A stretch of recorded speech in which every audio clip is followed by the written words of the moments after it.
Indian premiere league 2025 का 25वां मुकाबला Chennai super Kings और कोलकाता नाइट राइडर्स के बीच चेन्नई के एमए चिदंबरम स्टेडियम, जिसे चेपॉक के नाम से भी जाना जाता है, में 11 अप्रैल 2025 को खेला गया। यह मुकाबला कई मायनों में खास था क्योंकि ये सीएसके के लिए एक कठिन सीजन के बीच खेला गया और इस मैच में महेंद्र सिंह धोनी की कप्तानी में वापसी ने इसे और भी रोमांचक बना दिया। हालांकि परिणाम ने सीएसके के प्रशंसकों को निराश किया क्योंकि केकेआर ने इस मैच में शानदार प्रदर्शन करते हुए 8 विकेट से एकतरफा जीत हासिल की। यह मुकाबला न केवल स्कोर के लिहाज से बल्कि कई रिकॉर्ड्स और खिलाड़ियों के प्रदर्शन के कारण भी चर्चा में रहा। आइए इस मैच के हर पहलू को विस्तार से देखें। मैच से पहले की स्थिति को समझना जरूरी है। सीएसके इस सीजन में पहले ही 4 मैच हार चुकी थी और पॉइंट्स टेबल में 9वें स्थान पर थी। नियमित कप्तान ऋतुराज गायकवाड़ की कोहनी में चोट के कारण वो पूरे टूर्नामेंट से बाहर हो गए थे, जिसके बाद धोनी को एक बार फिर कप्तानी की जिम्मेदारी सौंपी गई। ये धोनी की 2022 के बाद पहली कप्तानी थी जब उन्होंने रविंद्र जडेजा से बीच सीजन में कप्तानी वापस ली थी। दूसरी ओर केकेआर भी पॉइंट्स टेबल में 6ठे स्थान पर थी, जिसने अपने पिछले 5 में से केवल 2 मैच जीते थे। अजिंक्य रहाणे की कप्तानी में केकेआर को अपने प्रदर्शन में निरंतरता की तलाश थी। दोनों टीमें चेपॉक की धीमी और स्पिन फ्रेंडली पिच पर अपनी रणनीति को लागू करने के लिए तैयार थीं। टॉस ने इस मैच में अहम भूमिका निभाई। केकेआर के कप्तान अजिंक्य रहाणे ने टॉस जीता और पहले गेंदबाजी करने का फैसला किया। उनका यह निर्णय चेपॉक की पिच को देखते हुए सही साबित हुआ, जो आमतौर पर धीमी होती है और स्पिनरों को मदद करती है। धोनी ने भी कहा कि वो पहले बल्लेबाजी करना चाहते थे क्योंकि पिच बाद में और धीमी होने की संभावना थी। सीएसके ने अपनी प्लेइंग 11 में 2 बदलाव किए। ऋतुराज की जगह राहुल त्रिपाठी को शामिल किया गया, जबकि मुकेश चौधरी की जगह अंशुल काम्बोज को मौका मिला। केकेआर ने भी एक बदलाव किया, जिसमें मोइन अली को स्पेंसर जॉनसन की जगह टीम में लाया गया। मोइन का शामिल होना रणनीतिक था क्योंकि सीएसके की बल्लेबाजी में कई बाएं हाथ के बल्लेबाज थे और मोइन का ऑफ स्पिन उनके खिलाफ प्रभावी हो सकता था। सीएसके की बल्लेबाजी की शुरुआत सचिन, रविंद्र और डेवोन कॉनवे की सलामी जोड़ी ने की। वैभव अरोड़ा ने केकेआर के लिए पहला ओवर डाला। शुरुआत में सीएसके ने सतर्कता बरती, लेकिन चौथे ओवर में मोइन अली ने कॉनवे को आउट कर पहला झटका दिया। कॉनवे 11 गेंदों में 12 रन बनाकर पवेलियन लौटे। अगले ही ओवर में हर्षित राणा ने सचिन रविंद्र को आउट किया, जो 4 रन बनाकर रहाणे के हाथों कैच आउट हुए। सीएसके का पावर प्ले स्कोर 31 रन पर 2 विकेट था, जो उनकी मुश्किलों की शुरुआत थी। राहुल त्रिपाठी और विजय शंकर ने पारी को संभालने की कोशिश की, लेकिन त्रिपाठी 22 गेंदों में 16 रन बनाकर सुनील नारायण की गेंद पर एलबीडब्ल्यू आउट हो गए।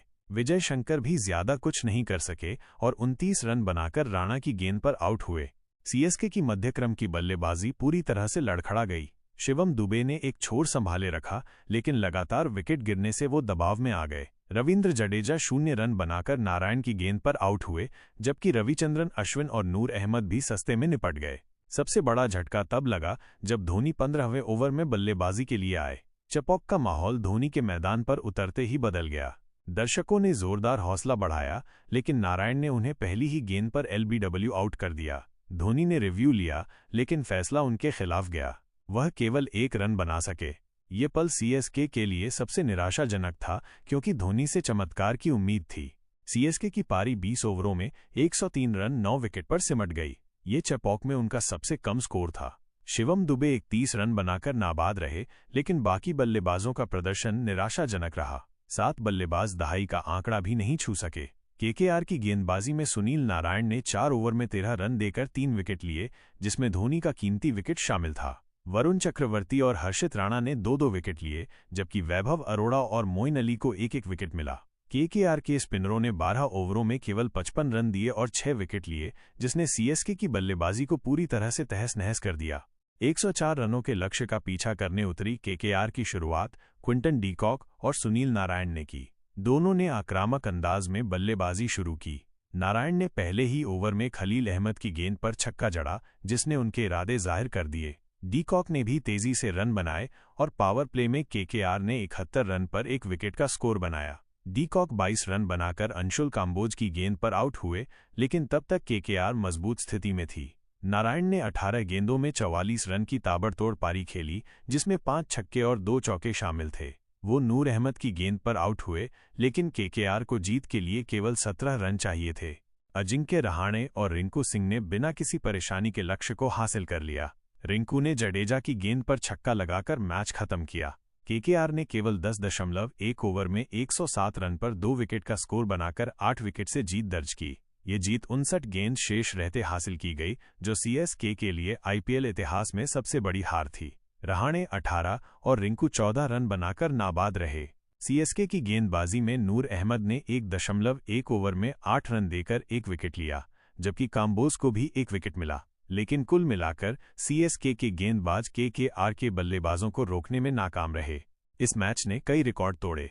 सीएसके पहली बार अपने इतिहास में लगातार 5 मैच हारी। चेपॉक में ये उनकी लगातार तीसरी हार थी, जो पहले कभी नहीं हुआ था। 103 रन पर 9 विकेट का स्कोर चेपॉक में उनका सबसे कम स्कोर था और 59 गेंद शेष रहते हार उनकी सबसे बड़ी हार थी। नारायण ने इस मैच में ऑलराउंड प्रदर्शन किया। उन्होंने न केवल गेंद से कमाल दिखाया, बल्कि बल्ले से भी तेजी से रन बनाए। उनकी 44 रन की पारी ने केकेआर को आसान जीत दिलाई। वरुण चक्रवर्ती ने भी अपनी फिरकी से सीएसके के बल्लेबाजों को परेशान किया और उनकी गेंदों को खेलना मुश्किल हो रहा था। सीएसके के लिए ये हार कई सवाल खड़े करती है। उनकी बल्लेबाजी इस सीजन में लगातार कमजोर रही है। पावर प्ले में 8 विकेट खोने और 125 के स्ट्राइक रेट के साथ वो सबसे खराब प्रदर्शन करने वाली टीम रही। मध्य ओवरों में भी उनका स्ट्राइक रेट 120 रहा, जो T20 क्रिकेट के लिए पर्याप्त नहीं है। धोनी की कप्तानी में वापसी को प्रशंसकों ने उत्साह के साथ देखा, लेकिन बल्लेबाजी इकाई ने उन्हें निराश किया। कोच माइकल हसी ने हार के बाद कहा कि ये समय सच्चे समर्थकों की पहचान करने का है। उन्होंने स्वीकार किया कि टीम को अपनी रणनीति और प्रदर्शन में सुधार की जरूरत है। केकेआर के लिए ये जीत उनके आत्मविश्वास को बढ़ाने वाली थी। नारायण का ऑलराउंड प्रदर्शन, रहाणे की शांत कप्तानी और चक्रवर्ती की कसी हुई गेंदबाजी ने उन्हें पॉइंट्स टेबल में तीसरे स्थान पर पहुंचा दिया। इस जीत ने उनके नेट रन रेट को भी मजबूत किया। रहाणे ने मैच के बाद कहा कि चेपॉक की पिच उनकी स्पिन गेंदबाजी के लिए अनुकूल थी और उनकी रणनीति बिल्कुल सही रही। दर्शकों के लिए यह मैच भावनात्मक रूप से उतार चढ़ाव भरा रहा। धोनी का मैदान पर उतरना और फिर जल्दी आउट होना प्रशंसकों के लिए निराशाजनक था। चेपॉक, जो हमेशा सीएसके का गढ़ रहा है, इस बार उनके लिए कोई जादू नहीं दिखा सका। दूसरी ओर केकेआर ने अपनी ताकत का प्रदर्शन किया और साबित किया कि वो किसी भी परिस्थिति में जीत हासिल कर सकती है। ये मुकाबला आईपीएल 2025 की कहानी में एक महत्वपूर्ण अध्याय था। सीएसके को अब अपने अगले मैच में लखनऊ सुपर जायंट्स के खिलाफ 14 अप्रैल को वापसी की उम्मीद होगी, जबकि केकेआर का अगला मुकाबला पंजाब किंग्स के खिलाफ 15 अप्रैल को होगा। दोनों टीमें इस सीजन में अपनी अपनी चुनौतियों से जूझ रही हैं, लेकिन इस मैच ने साफ कर दिया कि केकेआर अपनी स्पिन ताकत के साथ किसी भी टीम को पछाड़ सकती है। सीएसके के लिए ये हार एक सबक थी कि उन्हें अपनी बल्लेबाजी और रणनीति में बड़े बदलाव करने होंगे। अंत में यह मैच क्रिकेट प्रेमियों के लिए एक यादगार लम्हा था, जिसमें सुनील नारायण ने अपनी प्रतिभा का लोहा मनवाया। धोनी की वापसी भले ही उम्मीदों पर खरी नहीं उतरी, लेकिन उनके नेतृत्व में सीएसके की वापसी की संभावना को नकारा नहीं जा सकता। आईपीएल की ये जंग अभी और रोमांचक होने वाली है।